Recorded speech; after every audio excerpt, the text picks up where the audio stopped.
c'est trop gris.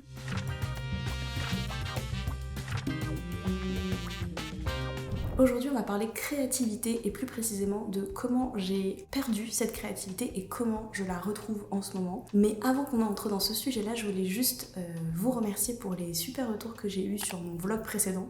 Pour ceux qui sont un petit peu perdus, moi je m'appelle Lauriane et ça fait des années que je poste sur YouTube, mais c'est vrai que ces dernières années, j'ai un peu abandonné cette chaîne-là pour me concentrer sur mon autre chaîne qui est ma chaîne ASMR. Et en 2026, j'avais envie de revenir sur cette chaîne, de refaire des vidéos plus classiques, on va dire, parce que ça me manquait aussi, même si j'adore l'ASMR. Et on continue sur notre lancée avec justement cette vidéo aujourd'hui qui parle de créativité et plus précisément de comment j'ai retrouvé ma créativité, comment je la retrouve en ce moment, voilà. Je vais déjà commencer par te parler de mon parcours créatif parce que je pense que c'est important de le connaître pour pouvoir comprendre pourquoi ça a merdé à un moment donné et comment aujourd'hui ça va un peu mieux. Quand moi je te parle de créativité, je te parle principalement de dessin, même si j'ai fait plein d'autres choses. C'est un petit peu l'activité centrale à chaque fois de ma créativité, mais je pense que ce que je vais dire peut coller avec n'importe quelle autre activité créative. Personnellement, j'ai commencé à dessiner au fin de mon collège et puis après je me suis plus trop arrêtée et en 2014, ça remonte, hein, vraiment ça remonte, aujourd'hui c'est fou,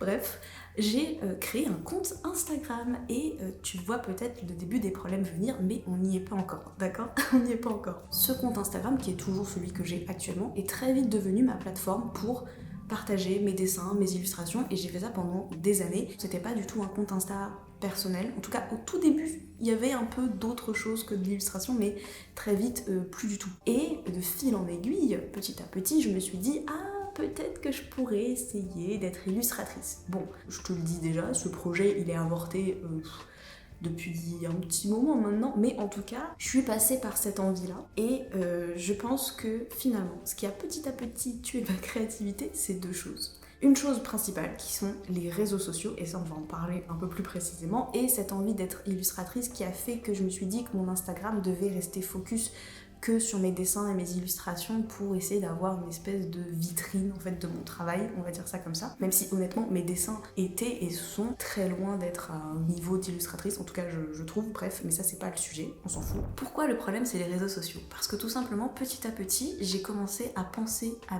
mes dessins et à ma création en tant que post Instagram, en tant que réel Instagram. Il fallait que ce que je poste soit Instagrammable, enfin en tout cas soit assez joli pour être posté sur Insta. Il fallait par exemple quand je fais une illustration que je trouve un petit concept pour pouvoir en faire un réel. Il fallait que je puisse créer du contenu sur ces illustrations, sur ces dessins. I feel like this could be better.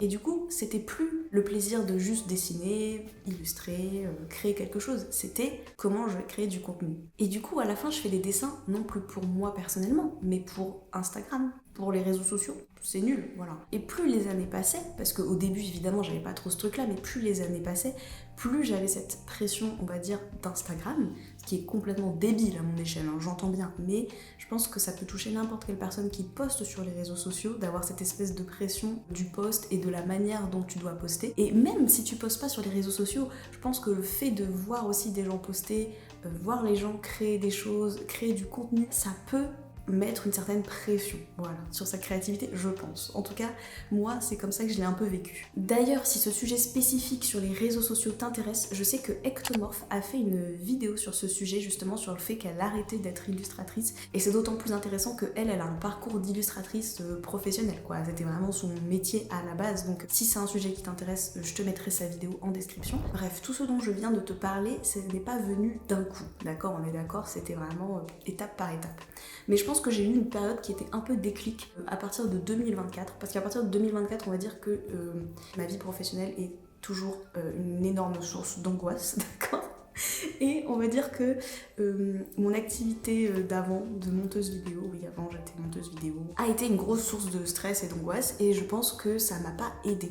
Et comme de plus en plus, dès que je dessinais, je me mettais un peu la pression et que j'avais perdu aussi ce plaisir en fait, c'était juste d'avoir juste ce moment un petit peu à soi où voilà, tu fais quelque chose pour toi, en fait j'avais plus ça.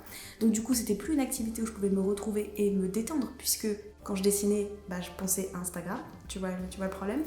Donc j'ai commencé à de moins en moins dessiner, et à chaque fois que j'essayais de dessiner, j'étais un peu rouillée, ou je me mettais la pression encore une fois, du coup j'arrivais pas à faire quelque chose qui me convenait, du coup ça me saoulait, du coup j'arrêtais, et du coup petit à petit j'ai juste arrêté de dessiner en fait. Et c'est vraiment venu petit à petit, je m'en suis pas rendu compte tout de suite. Au début je me suis dit mais non, mais c'est juste une passade, ou j'ai un peu moins d'inspiration en ce moment, ça va revenir. C'est pas revenu, en tout cas c'est pas revenu tout seul, voilà. Pour te donner une idée, j'avais noté les chiffres. En 2023, j'ai fait 40 posts Insta, dont Linktober. Pour ceux qui connaissent pas rapidement, Linktober, c'est un challenge de dessin qui a lieu tous les ans au mois d'octobre, et où l'objectif c'est de faire un dessin par jour pendant 31 jours. Voilà, ok. Donc 40 posts dont Linktober auquel j'ai participé, et je crois que j'avais plutôt bien tenu le challenge. 2024, 20 posts Insta, dont le dernier que j'avais posté en mai 2024. Donc c'est-à-dire que j'ai posté 20 dessins entre janvier et mai 2024, puis plus rien. 2025, 3 posts de dessins. 3. D'accord. Donc vraiment, il n'y avait plus rien. Je n'ai pas posté parce que j'avais pas envie de poster. Je n'ai pas posté parce que je n'avais rien à poster, parce que je n'ai pas dessiné. Voilà. Voilà la réalité des choses. Je trouve que ça montre bien la descente.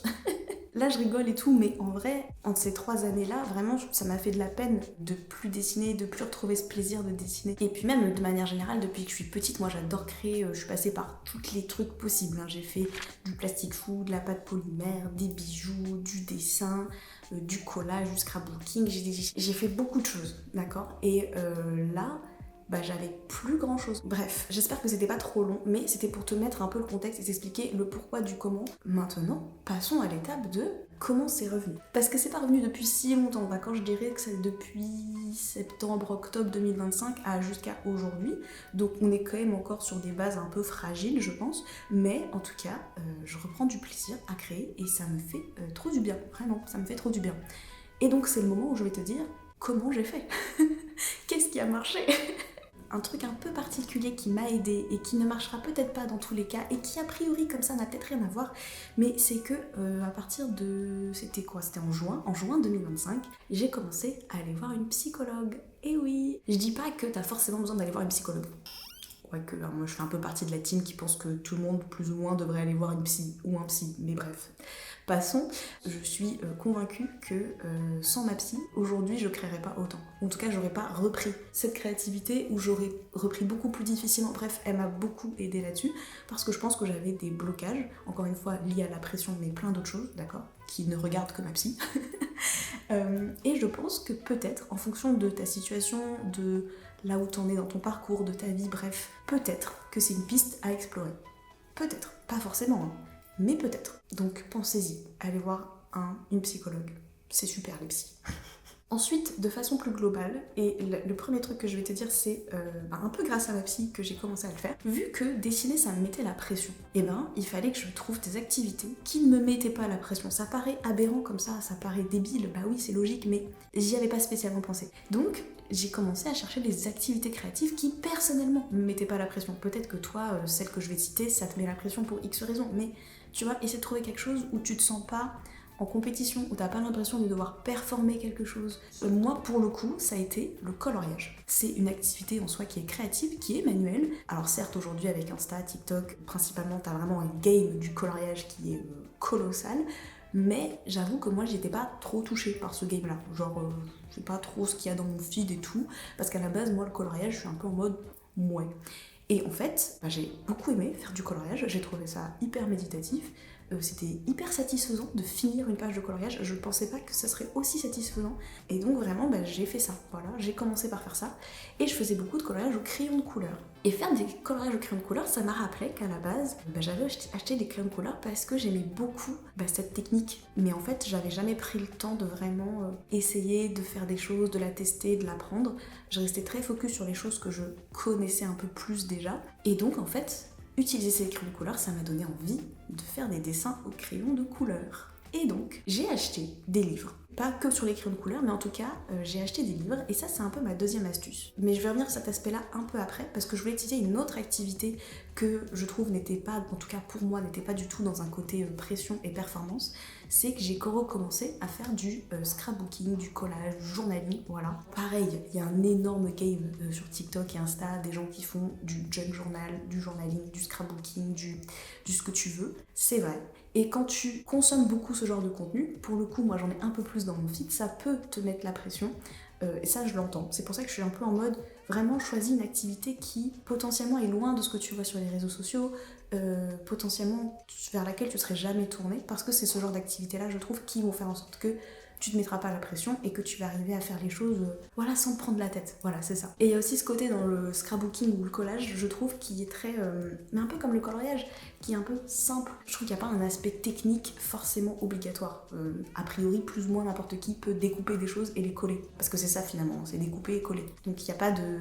Oh, la perspective du dessin. Il n'y a pas, d'accord? Il n'y a pas. En tout cas, quand tu veux faire voilà, un truc un peu basique, voilà, bref. Donc moi j'ai commencé à faire ça et j'ai trouvé ça super. Et du coup, j'ai maintenant une espèce de carnet créatif. Je l'ai appelé carnet créatif pour pouvoir englober des choses très larges. Et donc du coup, je vais faire des petits dessins. Je reviens sur l'aspect du coup des livres et du crayon de couleur, tout ça. J'ai acheté du coup des livres un peu guides, un peu tuto pour le crayon de couleur, mais pas que. Et en fait, je trouve que ça aussi, c'est une astuce qui peut être très cool. T'acheter des livres qui parle de l'activité en tout cas créative que tu veux faire, que tu aimes faire, hein. Ça peut être n'importe quoi, hein. Ça peut être des livres sur, je sais pas, l'aquarelle, sur le crochet, le tricot, sur la fabrication de bijoux, peu importe ce que tu as envie de faire, d'accord? Mais en tout cas des livres qui vont te guider. Le fait d'être guidé, en tout cas moi pour le coup, le fait de suivre un petit tuto dans un livre, et ben ça m'a vachement aidé parce qu'il n'y avait pas cette pression de quelle inspiration, quelle référence, non, il y avait juste ok, il faut que je fasse un rond là et je colorie comme ça et en fait ça t'enlève beaucoup de pression. Ça m'a redonné ce plaisir de dessiner. Je dessine clairement pas encore autant que ce que je pouvais le faire il y a des années, mais j'ai beaucoup moins de pression à prendre mon crayon de couleur et à me dire tiens, je vais dessiner ça. Et ça c'est bien. Et du coup, je voulais te présenter rapidement les livres que moi j'ai trouvés. J'en ai 4 que je voudrais te présenter. Le premier, il n'est pas trop lié au crayon de couleur, mais je l'adore. C'est plutôt un livre qui est lié au scrapbooking, journaling, etc. C'est Le Bazar de Zoé de la Cassé, je sais pas.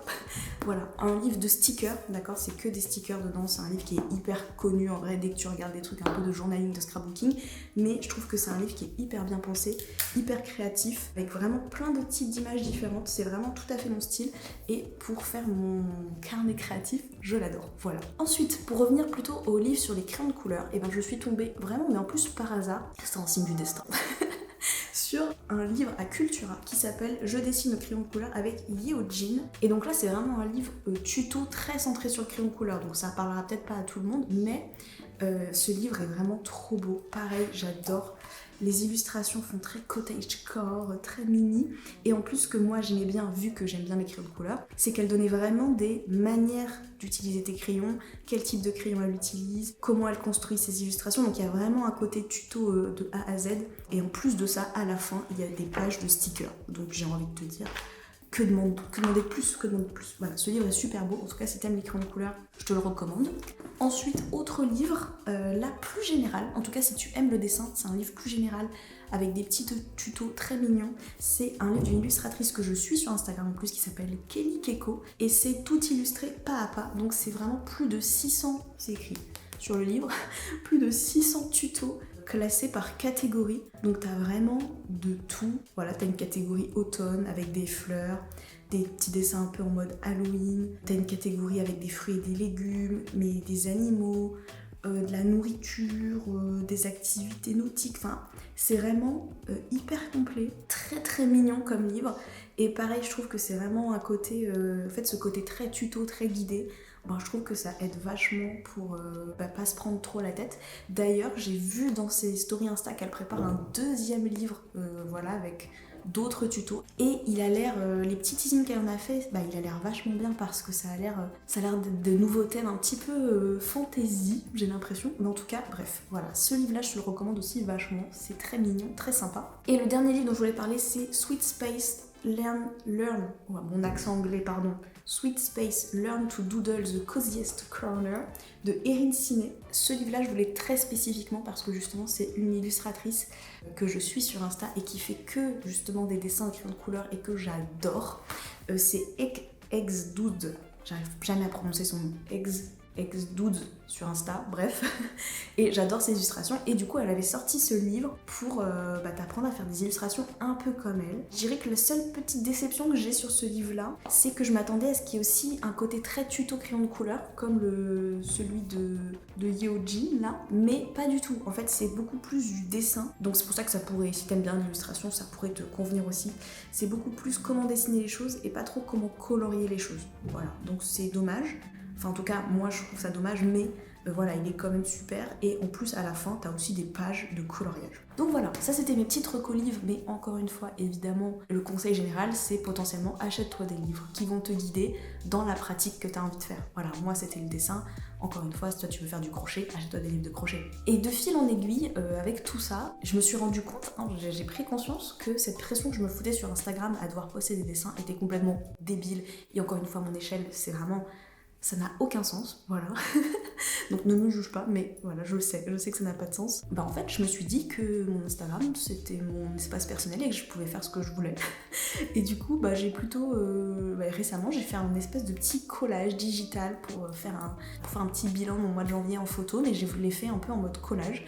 Donc, certes, c'était digital, donc moins manuel, mais c'était quand même créatif. Et c'était pas forcément des dessins, et en fait, c'est ok, voilà, on s'en fout. Et puis j'ai envie de te dire, vu le nombre de dessins que j'ai postés ces dernières années, je pense que les gens qui sont sur mon Insta, ils ont peut-être rien à foutre de mes dessins. Ou en tout cas, osef, tu vois. Tout ça pour te dire que du coup, j'essaye de moins me mettre de la pression sur Insta et de me dire, je poste ce que j'ai envie, voilà, c'est ça aussi le plaisir des réseaux sociaux, c'est de poster ce qu'on a envie. En tout cas, je pense que c'est mieux. Donc si t'as envie de me rejoindre sur Insta, n'hésite pas. Ouais, c'était un peu la petite parenthèse pour que tu me suives sur Insta. Voilà, c'est super. Et finalement, grâce à tout ça, aujourd'hui, je passe du temps à faire du collage et du scrapbooking dans mon carnet. Je fais même des petits dessins en crayon de couleur. Je suis hyper contente de retrouver du plaisir là-dedans et de pas avoir ce sentiment de devoir forcément le partager sur les réseaux sociaux.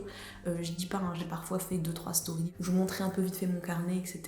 Mais je le fais comme ça, mais je suis pas dans ce truc de ah tiens, faudrait que je fasse une jolie page pour montrer sur Insta. Non, osef. Voilà, je pense que j'ai tout dit. Je me doute que cette vidéo ne parlera peut-être pas forcément à tout le monde, mais si jamais il y a une des choses que j'ai pu dire qui t'a aidé, ou en tout cas qui t'a parlé, je serais très contente, voilà. N'hésite pas à dire en commentaire, toi, tes petits trucs et astuces, ou en tout cas qui t'aident à trouver de la créativité quand tu ne l'as plus, ou à partager tes activités créatives qui mettent pas ta pression. Moi, il y a un truc que j'ai un peu envie d'acheter en ce moment là, à force de le voir partout, c'est les cozy stickers là. C'est des espèces de kits, en gros, où t'as des pièces vides et t'as des stickers et tu dois coller les petits stickers pour remplir la pièce, et je trouve ça très satisfaisant à regarder, très satisfaisant je pense à faire aussi, donc voilà. Et je trouve que c'est aussi une activité qui met pas trop la pression quoi, c'est juste tu prends un truc et tu colles, tu vois, tout le monde peut le faire, voilà. Bref. En tout cas, merci d'avoir regardé cette vidéo, merci d'être resté jusque là. C'était un format du coup un peu différent, un peu plus spécifique que le vlog que j'ai fait précédemment, mais voilà, je l'ai pas vraiment dit, mais en tout cas j'ai envie que cette chaîne ce soit comme ce que je faisais avant, c'est-à-dire parler de ce que j'aime de manière globale, parler de ce qui m'anime, partager des choses sans me prendre la tête. Voilà, sans mettre la pression. Parce que c'est vrai ça, j'ai pas parlé dans cette vidéo, mais une des raisons pour lesquelles j'ai aussi un peu arrêté de poster sur cette chaîne, c'est parce qu'en fait, petit à petit, je me mettais beaucoup la pression sur à quoi devaient ressembler mes vidéos. Et non, c'est fini ça, d'accord? On arrête. Tant pis si ma vidéo elle est pas parfaite, tant pis si le montage est pas hyper beau, si j'ai envie de poster, je poste. Bref, j'arrête de parler, j'ai beaucoup parlé, je pense que la vidéo va être plus longue que ce que je pensais. Mais voilà, merci beaucoup à toi et je te dis à très bientôt pour une prochaine vidéo. Je sais pas encore ce sera quoi le sujet, mais j'espère que tu seras là. Voilà, je te fais plein de bisous, bye bye.